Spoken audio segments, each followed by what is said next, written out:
Oi, eu sou o Jefferson Sarmento e a maratona de filmes baseados na obra do Stephen King tá de volta como prometido com It, a obra-prima do medo, minissérie de 1990 que adaptou o livro A Coisa para televisão e criança. Eu preciso que você entenda uma coisa, que você pense nisso. A televisão de 1990 não tinha absolutamente nada a ver com o que a gente tem hoje. Era considerado um veículo extremamente conservador, limitado. Não passava pela cabeça do Stephen King, por exemplo, que uma história como It fosse parar numa rede de televisão. Filmes ou séries de terror eram raríssimos. Tinha sim algumas adaptações bem ruinzinhas, baseadas, por exemplo, nos filmes A Hora do Pesadelo, Sexta-feira 13, as duas extremamente limitadas pela censura, bem cafoninhas até. Por outro lado, tinha alguma coisa nova surgindo nas TVs americanas, acostumadas a sitcoms de meia hora, séries dramáticas policiais. Eu tô falando de Twin Peaks, que estreava naquele mesmo ano. Tá certo que a série do David Lynch não era exatamente de terror, mas trazia sim alguns elementos bem bizarros e sobrenaturais o bastante para chamar a atenção dos produtores enlouquecidos com o fato de que o consumo de fitas de videocassete tinha explodido a partir da segunda metade dos anos 1980 e estava impactando drasticamente nas produções de TV. Outra série, essa sim de terror, estava alcançando algum sucesso. A antologia Tales from the Crypt, que conversava diretamente com o tipo de história que o Stephen King escrevia. Cara, ele se tornou escritor de histórias de terror lendo esse tipo de história em quadrinhos, de horror dos anos 1950, 1960. E é aqui que entra a ABC, American Broadcasting Company, originalmente uma rede de transmissão de rádio nascida lá em 1943 e que expandiu para a televisão em 1948. E também foi responsável por séries de bastante sucesso a partir da década de 1950, especialmente séries de faroeste. Mas, lá pelos 1980, a ABC resolveu investir também em ficção científica. É dela, por exemplo, as séries originais Battlestar Galactica e Galáctica. Também a série Automan, que foi uma sériezinha bastante suco de enlatado americano, produzida a partir de 1983 e que fazia a cabeça da molecada por aqui no Brasil, lá pelos idos de 1985, 1986, alguma coisa assim. Produzida na esteira do filme Tron, uma odisseia eletrônica de 1982, bom, entre outras séries. E foi graças à mesma ABC, que mais tarde seria comprada pela Disney, que It ganhou uma chance entre as produções audiovisuais. E a gente vai conversar justamente sobre essa produção logo ali depois da vinheta, que dura só 5 segundos, tempo suficiente para você curtir esse vídeo aqui, se inscrever no canal, se você ainda não é inscrito, criança. Não vai embora não, eu tô aqui te esperando logo ali, depois de 5 segundos.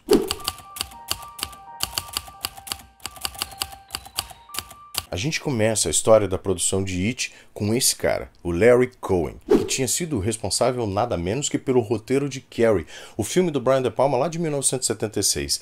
Pois bem, ele também foi o responsável pelo roteiro inicial de It. E ele conta nesse documentário super bacana que você consegue achar aqui no YouTube, se chama Pennywise, The Story of It, lançado em 2020, que ele recebeu um telefonema de um produtor convidando ele para adaptar esse livro do Stephen King. Não disse que livro era, inicialmente o Larry Cohen não sabia qual era, mas é claro que ele ia topar um livro do Stephen King. Os originais então chegaram para ele via FedEx, na verdade 2 volumes enormes de impressos em ofício daquela história que tinha sido o livro capa dura mais vendido de 1986. E quase que ele não acreditou. Cara, como que uma rede de TV ia gravar uma história como aquela? Era hardcore demais, tanto no quesito terror e vísceras como, bom, no conteúdo sexual, que era bastante pesado. Mesmo assim, ele começou a trabalhar e finalizou o primeiro tratamento para apresentar para uma executiva que perguntou para ele, nesse primeiro encontro, o seguinte, mais ou menos isso. Cara, o que é a coisa? E o fato é que o Larry ele não conseguiu explicar para a mulher, que era vice-presidente da área de filmes televisivos da ABC, o que diabos era o Pennywise, porque ele é a representação de um medo individual, ele não tem uma forma específica. É claro que para mim, para você, It é autoexplicativo, mas para uma executiva ligada só em números, estatística, audiência, aquilo é um pesadelo contábil, era só isso.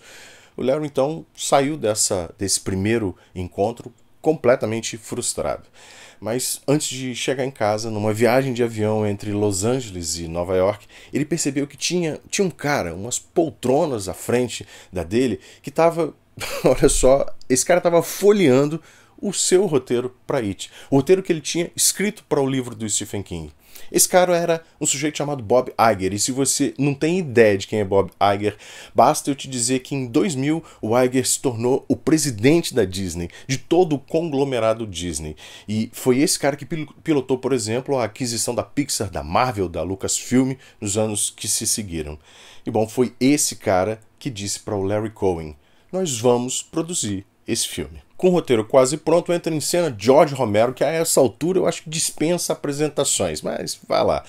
É o cara responsável pelos filmes de mortos-vivos mais importantes da história do cinema, como A Noite dos Mortos-Vivos, Despertar dos Mortos, Dia dos Mortos, e claro, pelos filmes de micro-histórias do Stephen King, que a gente já falou aqui em outros vídeos, Creepshow, Olhos de Gato. Bom, o George Romero, ele entrou na mira para dirigir a minissérie que a esse ponto tinha entre 8 e 10 horas de duração. Só que em 1989, depois que houve o acerto oficial com o Romero, a ABC acabou oficializando o It com 6 horas de duração, ainda sem elenco definido. Mas já apresentando algumas escolhas duvidosas. A história, por exemplo, não se passaria no Maine, em Derry, mas numa cidadezinha de Massachusetts, a saber por quê. O fato é que o Romero estava trabalhando no projeto de verdade. Ele revelou em entrevistas que teve reuniões com equipes de efeitos especiais, produziu storyboards, mais páginas de roteiro. Só que aqui existe uma zona cinzenta.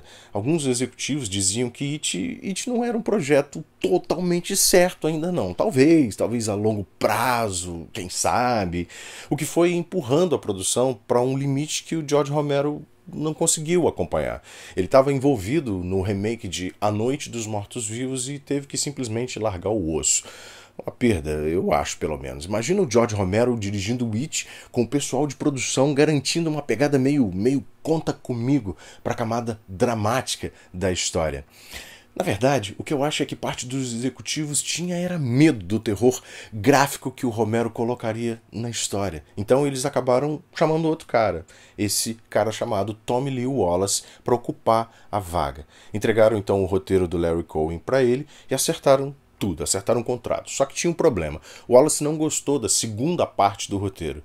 De comum acordo, então, o Cohen deu adeus ao trabalho e o diretor passou a reescrever partes da história. O Tommy Lee Wallace trabalhava na indústria já desde 1979, como diretor de arte, desenhista de produção, editor, diretor de unidades, de filmes até menores, como Halloween 3, que é aquele que não tem o Michael Myers e tem uma história totalmente fora do contexto dos outros filmes Halloween.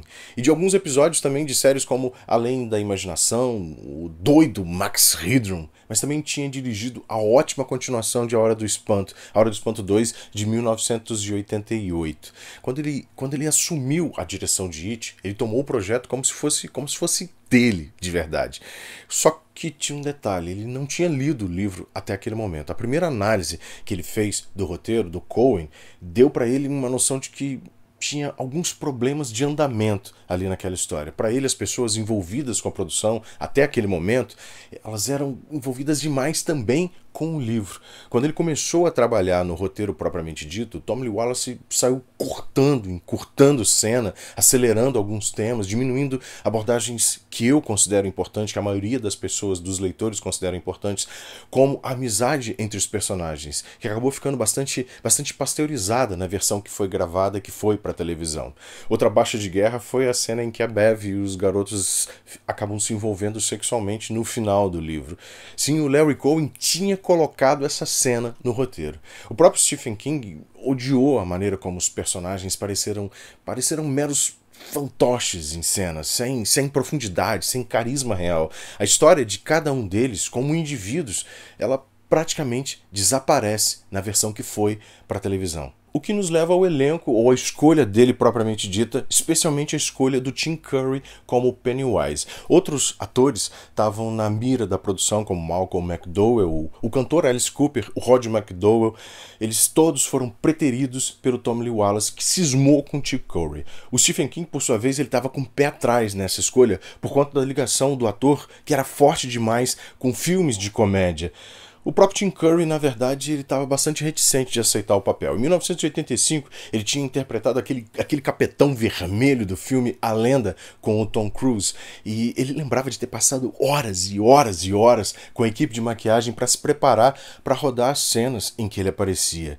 Então a maquiagem do Pennywise foi objeto de discussões longas e acaloradas, e o diretor, então, o Tom Lee Wallace, acabou resolvendo que eles não iam precisar de muita coisa para caracterizar o palhaço. Mesmo assim, depois que o Tim Curry aceitou, ele acabava chegando 3 horas mais cedo que o resto do elenco no set, porque ele precisava se caracterizar, se preparar devidamente para o papel. Uma curiosidade é que entre uma tomada e outra, especialmente nas cenas envolvendo as crianças do elenco, ele ficava por ali, por perto no set, caracterizado, usando aquela dentadura com dentes afiados e fumando tranquilamente o seu cigarro. E aí quando uma das crianças aparecia ou vinha sondar o que ele estava fazendo, o Tim Curry assustava as crianças, assumindo aquela postura Pennywise mais ranzinza e bastante amedrontador. Segundo ele, era a sua maneira, a maneira que ele tinha de manter o restante do elenco com uma certa aversão ao personagem, com medo, com respeito cheio de medo de verdade. O restante do elenco era de atores secundários de cinema, mas com um certo renome na televisão principalmente. O Richard Thomas, que faz o Bilderberg adulto, ele estreou em produções de TV e cinema lá em 1956, com 4 anos de idade. Ele teve em Mercenários das Galáxias, de 1982, Contos da Cripta, do mesmo ano de lançamento de It, mas foi lá em 1972 que ele estrelou o seu papel sempre mais lembrado, o John Boy Walton, da série Os Waltons. Aquela que os cinquentões que nem eu vão lembrar que sempre terminava com a família de fazendeiros da Virgínia dando boa noite para poderem ir dormir. E sempre o último era boa noite, John Boy. Dessa mesma série, Os Waltons, veio o John Ritter, que interpreta o Ben Hans como adulto aqui em It, e talvez seja mais lembrado, mais conhecido por aqui no Brasil, pelo seu papel de pai adotivo nos 2 filmes O Pestinha. Já a Annette O'Toole, ela chegou a participar de bons filmes na década de 1980, bons filmes de cinema, como A Marca da Pantera, 48 Horas, Superman 3, como a Lana Lang adulta. Tá certo que Superman 3 não se enquadra exatamente na categoria bons filmes de cinema, mas a Annette, ela iria se redimir disso como Martha Kent na série Smallville 20 anos depois de Superman 3. E também tinha o Richard Masur, que esteve em Enigma do Outro Mundo, Seth Green, aos 16 anos de idade, interpretando o jovem Rich Dozier. Infelizmente, pelo menos 2 dos atores desse elenco principal hoje já são falecidos, como o próprio John Ritter, que fez o Ben Hans como adulto, que morreu de problemas cardíacos em 2003. O outro ator é o que faz o Bilderberg criança, o Jonathan Brandis, que no mesmo ano de It estrelou A História Sem Fim 2 como Bastian. Ao longo dos anos seguintes, o Jonathan ele fez várias pontas de 1 ou 2 episódios em séries de TV, como a primeira versão de The Flash, também Anos Incríveis, Blossom, até que ele emplacou um personagem recorrente na série Sequest, produzida pelo Steven Spielberg e protagonizada por Roy Scheider e Michael Ironside, além do próprio Jonathan, que foi o único do elenco a participar de absolutamente todos os episódios da série de Submarino. Ele chegou a fazer audições para viver o Anakin Skywalker em Star Wars Episódio 2, papel que acabou ficando com Hayden Christensen. O Jonathan infelizmente foi encontrado enforcado no próprio apartamento em Los Angeles no dia 11 de novembro de 2003. E embora não tenha deixado qualquer bilhete, a causa da morte foi oficialmente registrada como suicídio. Elenco definido, a equipe partiu para Vancouver, no Canadá, para começarem as gravações, carregando na bagagem criança um orçamento de 12 milhões de dólares. Uma fortuna, uma verdadeira fortuna para um filme de TV daquela época, 1989, 1990. Apesar do evidente descolamento do diretor com a aura que as histórias do Stephen King costumam trazer, especialmente It, ele até que se esforçou como ele pôde. Muito do que ele fez em cena foi buscando as suas próprias experiências, trabalhando com caras como John Carpenter, usando efeitos especiais mais simples, mais baratos, mas nem por isso pouco assustadores para aquela época. A cena dos biscoitos da sorte na reunião dos personagens já adultos no restaurante é uma dessas. Ele tomou outras decisões interessantes, como os dentes da Sra. Cash que vão apodrecendo aos poucos quando a Bev adulta vai visitar a casa onde ela morou com o pai. Essa é só mais uma das pequenas alterações que serve para dizer para Beverly e para quem está assistindo, nós, que alguma coisa está errada. Mas a principal decisão do Wallace foi manter o vai e vem temporal do livro, ou seja, ele não caiu na armadilha de trazer a primeira parte toda centrada no passado e a outra com o Clube dos Perdedores de Adultos. Sim, ele alterou um bocado de coisas nesse quesito também, e uma delas é que o livro segue uma linha de tempo entrelaçada até o fim, contando paralelamente os acontecimentos da trama em 1958 e 1985. O clímax das crianças e o clímax dos adultos, os dois são praticamente simultâneos na história do livro. A gente fica sabendo que os 7 enfrentaram a coisa lá no passado, quando eram criança, quase ao mesmo tempo em que a gente fica sabendo que os adultos, finalmente, os sobreviventes, conseguem derrotar a coisa em 1985. O Tommy Lee Wallace colocou o clímax das crianças para o final do primeiro episódio. Em termos de roteiro para uma história em 2 capítulos, bom, sei lá, eu acho que foi até razoável ele tomar essa decisão. O maior problema dessa adaptação de It, para mim, é a falta de empatia que eu sinto com relação aos personagens. Eu acabo não me importando de verdade com eles.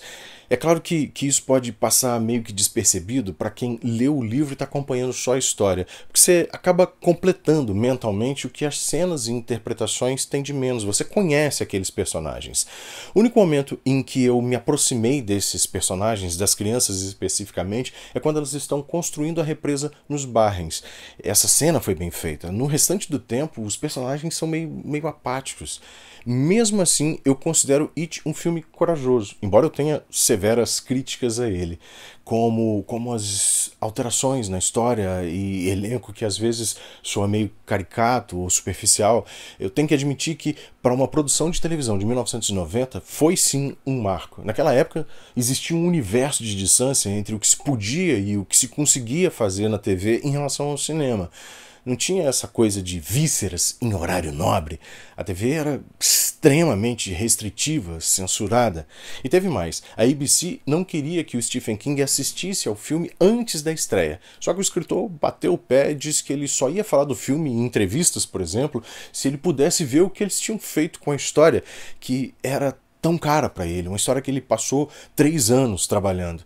A rede então acabou cedendo, entregou parte do primeiro episódio para o Stephen King e o restante ainda estava sendo editado. It foi ao ar na TV aberta em novembro de 1990, depois de alguns adiamentos. Alguns críticos suspeitavam que não seria um grande sucesso, dadas certas alterações da obra original por conta das restrições tanto orçamentárias quanto de censura. Mesmo assim, It foi a maior estreia da ABC naquele ano de 1990, superando as melhores expectativas. A segunda parte recebeu mais críticas, principalmente com relação à atuação do elenco. Mas isso não impediu que o filme fosse, sim, um marco na televisão, colocando o Tim Curry como um dos palhaços mais assustadores já retratados na televisão e no cinema. Bom, para você que é fã de verdade, fica sabendo que entre 2017 e 2021, através de uma campanha de crowdfunding lá nos Estados Unidos, uma galera independente, capitaneada por 2 sujeitos, o John Campopian e o Christopher Griffiths, acabou produzindo um documentário, esse que eu comentei no início desse vídeo aqui, sobre a série. Disponível no YouTube se você quiser assistir, aqui no card e também na descrição do vídeo eu deixei o link para você. Bom, o documentário em si, ele tem a capacidade de ser, cara, 1000 vezes melhor do que a própria série. Ele traz entrevistas muito bem embasadas, aliás, sobre a produção, o elenco, o diretor, roteiristas, produtores, entrevistas com o Tim Curry, com o próprio Tommy Lee Wallace, Seth Green, Richard Thomas, a Emily Perkins, que fez a Beverly Marsh quando era criança, Richard Masur, o Dennis Christopher, Tim Reid. Vale a pena dar uma espiada. Aliás, foi de lá que eu tirei grande parte das informações para esse vídeo aqui. O documentário abre com um discurso do Stephen King em 1982 na Universidade de Dayton, portanto, 4 anos antes do lançamento do livro. Ele discursa para essa plateia bastante jovem, está usando aquela barba bem fechada, os seus indefectíveis óculos fundo de garrafa, e conta de onde saiu a história de 1.300 páginas em que ele estava trabalhando naquele momento. Ele conta de uma lembrança de quando ele e a família moravam lá no Colorado e ele tinha esse carro velho que um dia simplesmente vomitou o sistema de transmissão no meio da estrada. Ele então levou o carro para consertar e quando ficou pronto, o pessoal da oficina ligou para ele para que ele fosse buscar. E ele foi, a pé. Quando estava escurecendo, criança.